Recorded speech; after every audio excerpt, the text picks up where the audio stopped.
कथा में अयोध्या के बारे में बात करते रहते हो, मिथिला के बारे में भी तो कभी बोलो। भैया मेरी कहां हिम्मत, मेरे नाना का घर है, मैं ऐसी बात कहां छोड़ सकता हूं भैया, मेरे मामा का घर है। अभी हम अयोध्या जी गए थे 21-22 को, अमर महाराज जी, और यहाँ सड़क के बाहर हम निकले, लोग बाग चिल्लाने लगे, कैमरे वैमरे लगे हुए थे। एक साधु नाच रहा, ए कुमार विश्वास सीतामढ़ी से आए हैं। मैंने कहा महाराज, फिर पीछे पीछे वहां तक आया। मैंने कहा आप आमंत्रित हैं? नहीं आमंत्रित तो तुम लोग हो, इनके रिश्तेदार, हम तो साले हैं, अपने आप आ गए। मिथिला का कहां आप, शोभा की खान जिस जमीन में पैदा हुई हो उसके बारे में भैया मिथिलेश झा साहब आप क्यों हमसे, था सदाचार सत्कार वहां, अनुरक्ति वहां पर सस्ती थी, था सदाचार सत्कार वहां, अनुरक्ति वहां पर सस्ती थी, कंगाली जहां न बसती थी ऐसी विदेह की बस्ती थी। पीड़ित अकाल से प्रजा देख राजा हो गया किसान जहां। और अगली पंक्ति पर मेरी मैया के घर के लिए, मेरे नंदसाल के लिए हाथ उठाना। पीड़ित अकाल से प्रजा देख राजा हो गया किसान जहां, किस भांति वहां का वर्णन हो प्रकटी शोभा की खान जहां। हम क्या वर्णन करेंगे भैया। कुछ लोगों को संभवतः ज्ञात होगी, साधु संतों को पता होगा। कल मैंने सुनाया था काम से राम का अनुभव, कि जब भगवान ने देखा सीता जी को तो भगवान की पलक ही नहीं झपकी, सीता जी की भी पलक नहीं झपकी। अमेरिका में कंपटीशन होता है Guinness book of world record का, जिसमें किसकी पलक कितनी देर तक नहीं झपकी इसका कंपटीशन होता है। आप भी आज रात को करके देखना, 1 मिनट 2 मिनट 3 मिनट 4 मिनट पलक झपक ही जाएंगी। एक निमिष में पलक झपकती है, एक पल में। निमिष कहते हैं पल को। ये निमिष शब्द कहां से आया? निमि नाम के एक बड़े राजा थे, उधर के ही जहां माता पैदा हुई। वे राजा वशिष्ठ, राजाओं के आचार्य वशिष्ठ के पास गए और कहा कि मैं यज्ञ कराना चाहता हूं, आप मेरे आचार्य बन जाएं। वशिष्ठ ने कहा कि राजन मैं अभी बहुत व्यस्त हूं और मेरे पास समय नहीं है, मैं समय निकालकर आपका यज्ञ करा दूंगा। राजा निमि वृद्ध हो रहे थे, 50 पार कर चुके थे। निमि ने कहा पता नहीं आपको कब समय मिलेगा, मेरे शरीर का पता नहीं क्या आयु है, आप जल्दी से करा दीजिए। वशिष्ठ ने कहा ज्ञान और यज्ञ ये जल्दबाजी में ना लिए जाते ना दिए जाते हैं, जब समय होगा तब मैं कराऊंगा। निमि चले गए। निमि ने बाहर जाकर कहा कि वशिष्ठ तो बड़े अजीब से राजा हैं, अजीब से आचार्य हैं, मैं दूसरे आचार्य को लेकर यज्ञ करा देता हूं। उन्होंने एक दूसरे आचार्य को लेकर यज्ञ करना प्रारंभ किया। जब यह समाचार महर्षि वशिष्ठ के पास पहुंचा तो वशिष्ठ कुपित हो गए, नाराज हो गए। उन्होंने कहा जब मैंने तुझसे कहा था कि प्रतीक्षा कर मैं तेरा यज्ञ कराऊंगा, तो इतनी क्यों जल्दी थी शरीर को लेके तुझे, कि शरीर वृद्ध हो रहा है। अरे मैंने कहा तो शरीर रहेगा। और क्रोध में वशिष्ठ ने कह दिया कि निमि जा तुझे शाप देता हूं कि तेरा शरीर नष्ट हो जाए। निमि का शरीर नष्ट हो गया, लेकिन राजा का शरीर नष्ट हो जाए ये प्रजा के हित में नहीं है। इसीलिए आपने देखा होगा, ईश्वर ना करे भारत में भी या देश में अगर प्रधानमंत्री को कुछ हो जाता है तो तुरंत ही एक किसी व्यक्ति को शपथ दिलाई जाती है। हमारे 2 प्रधानमंत्री रहते हुए दिवंगत हुए तो एक नए व्यक्ति को तुरंत शपथ दिलाई जाती है। प्रारंभ में तो गुलजारी लाल नंदा साहब को 2 बार दिलाई गई थी। राजा का मरना बहुत बुरा शकुन है। सब ऋषियों ने कहा कि यह तो अच्छा नहीं हुआ कि वशिष्ठ को क्रोध आ गया, और इसके तो पुत्र भी नहीं है। तो निमि के शरीर का मंथन करके कुछ रुष्ट निकाला गया, कुछ तत्व निकाला गया, और उस तत्व को 9 महीने रखकर एक बालक पैदा किया गया। देखिए परखनली जो आज बन रही है, जो बच्चा पैदा हुआ उसका नाम रखा गया मिथि। उस मिथि नामक राजा ने जो अपनी राजधानी बनाई, उस जगह का नाम रखा गया मिथिला। वहां से मिथिला बनी। लेकिन निमि का शरीर जब जाने लगा तो ऋषियों ने कहा कि गुरु वशिष्ठ जी से ठीक नहीं हुआ, हम आपको शरीर दे देते हैं। निमि ने कहा अब तो शरीर चला गया, अब शरीर नहीं चाहिए। अगर आप लोग देवता मुझसे प्रसन्न हैं तो मुझे एक वरदान दीजिए। क्या अद्भुत कहानी है, देखिए आप। निमि ने कहा कि जिन इक्ष्वाकु वंशीय राजाओं के सर्वोत्तम होने का अहंकार महर्षि वशिष्ठ को है। मैं चाहता हूं कि मेरे कुल में जगदंबा स्वयं प्रकट हों और इनके दरवाजे पर सब जाते हैं वर मांगने के लिए, इनका वर मेरे दरवाजे पर वधु मांगने के लिए आए। मैं यह आशीर्वाद आपसे चाहता हूं। त्रैलोक्य की अधीश्वरी मेरे एक परिवार में जन्म ले। देवताओं ने कहा तथास्तु। एक देवता ने कहा कि निमि, अगर वो युवती पैदा हो गई, बच्ची पैदा हो गई, त्रैलोकी की अधीश्वरी पैदा हो गई, तो तुम कैसे देखोगे? तुम तो मर गए।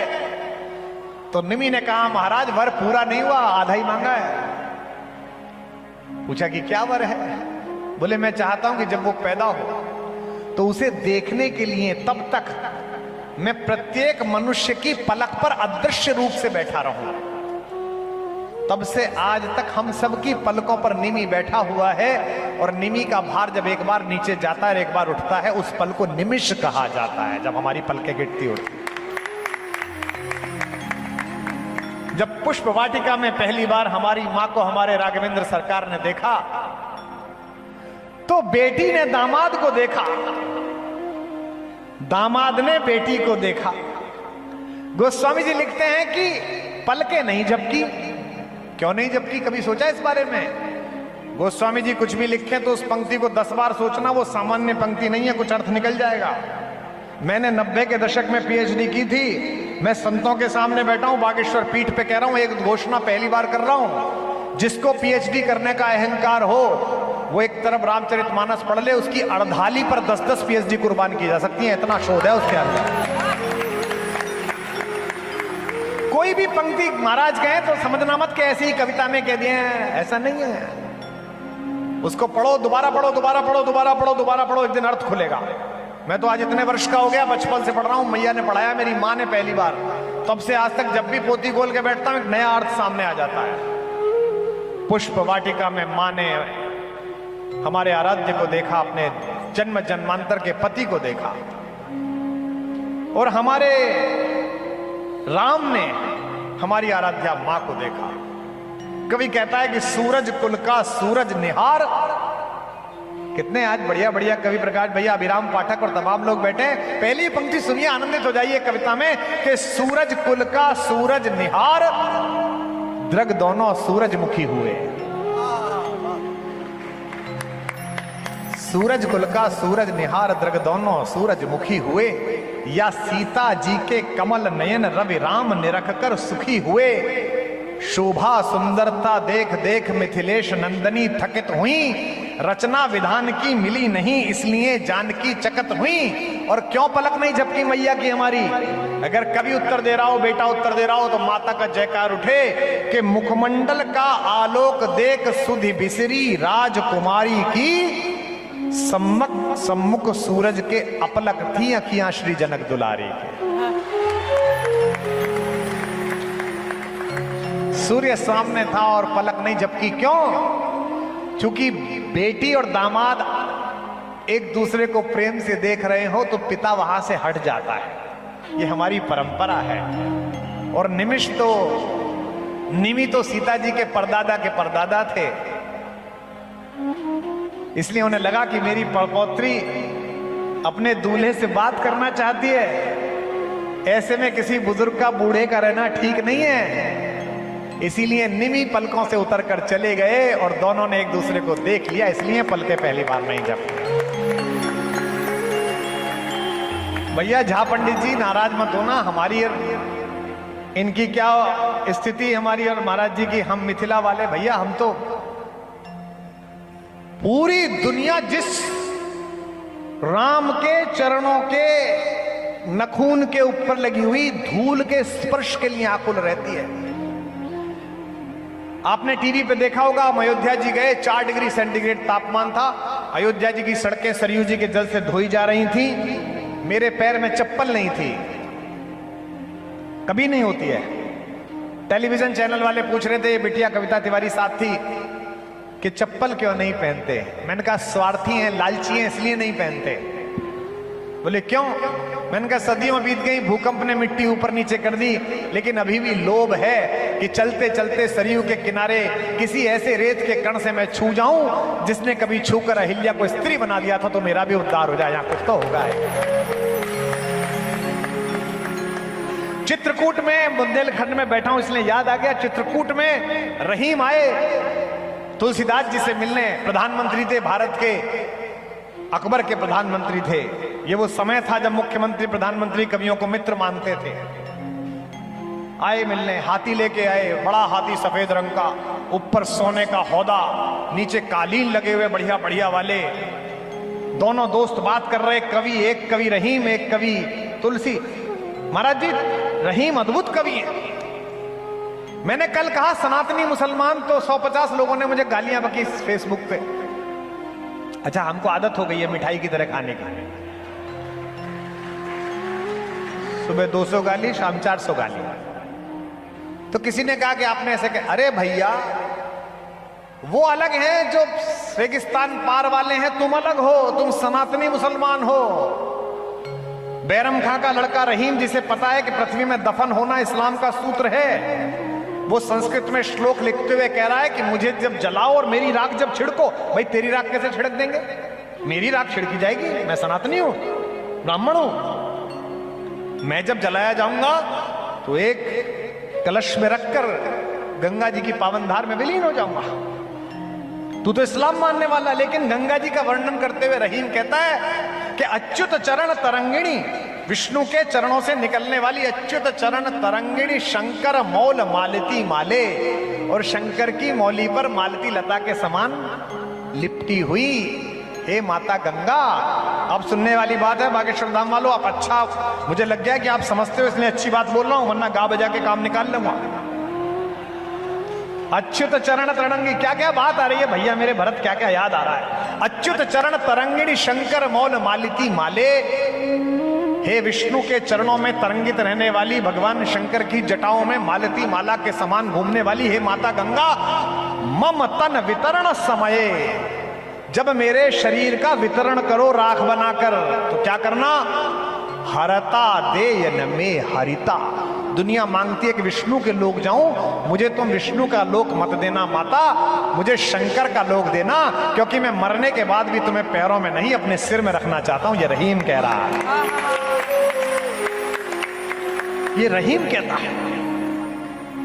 तो रहीम के हाथी ने चित्रकूट में मंदाकिनी के किनारे वहां की रेत उठा उठा के अपने ऊपर फेंकनी शुरू कर दी। महावत दौड़े उसे रोकने के लिए, लेकिन महावतों को उसने दूर भगा दिया चिंगाड़ के। रहीम ने महावतों को रोका, रुक जाओ रुक जाओ रुक जाओ। फिर मुस्कुराते हुए तुलसीदास जी से एक पंक्ति कही, धूरी धरत निज शीश पर कही कारण गजराज। यह मेरा हाथी अपने सिर पर धूल क्यों रख रहा है? धूल धरत निज शीश पर कई कारण गजराज। तुलसीदास जी ने उत्तर दिया, जेहि रज मुनि पत्नी तरी सोई ढूंढत महाराज। ये उसी को ढूंढ रहा। आप तो उस बुंदेलखंड में हो जा प्रभु के चरण पड़े तो शिलाएं पवित्र हो गई। और मिथिला के झा साहब, आप संस्कार पे देख रहे हो तो हम पर कृपा रखना और महाराज जी पे कृपा रखना। करे मैं 2 घंटे देखता रहा, अयोध्या अयोध्या गाते रहे, हमारे यहाँ कुछ नहीं हुआ क्या? भैया जिस राम को सब हाथ जोड़ के प्रणाम करते हैं, झाजी तुम तो इतने ताकतवर हो, फेरों पे पटरे पे बैठा के तुमने उस राम को भी गाली सुनाई। भैया हमारी कहाँ औकात है? किसी की हिम्मत है राम जी को गाली दे दे? राम जी बैठे हैं पटरे पे, पीछे बैठे हैं शत्रुघ्न भरत लक्ष्मण गुरु वशिष्ठ जो है, ओम कौन सा चल रहा। कह उठी सखी कौशलपुर का अचरज हम एक सुनाते हैं। एक लड़की बोली मजाक करने के लिए गए, लल्ला जहां से आए ना वहां को एक बात सुनाए हम तुम्हें। ए लड़की, ये दोनों बात कर रही हैं लेकिन गाली उन्हें सुना रही है। कह उठी सखी कौशलपुर का अचरज हम एक सुनाते हैं। ये बहना, वहां खीर खा के छोरे पैदा हो जाते हैं। देखो राम जी को कैसे छेड़ रही हैं सालियां और सलज हैं। कह उठी सखी कौशलपुर का अचरज हम एक सुनाते हैं, ए बहना वहां खीर खा के बालक पैदा हो जाते हैं। अब भैया कोई चुप रहना रहे, कोई बोले मत बोले, ये किसी की हिम्मत राम को कोई कह दे और लक्ष्मण चुप हो जाए। उन्होंने जो उत्तर दिया उत्तर प्रदेश की ओर से, तो मैं उत्तर प्रदेश से आया हूं, उत्तर प्रदेश तक ताली पहुंचाना। मुस्काकर कहा लखन जी ने, मुस्काकर कहा लखन जी ने, अचरज है उससे बड़ा यहां बेटी समेत धरती में से निकले करते हैं घड़ा यहां। बोल मिथिला नगरी की। तो भैया झाजी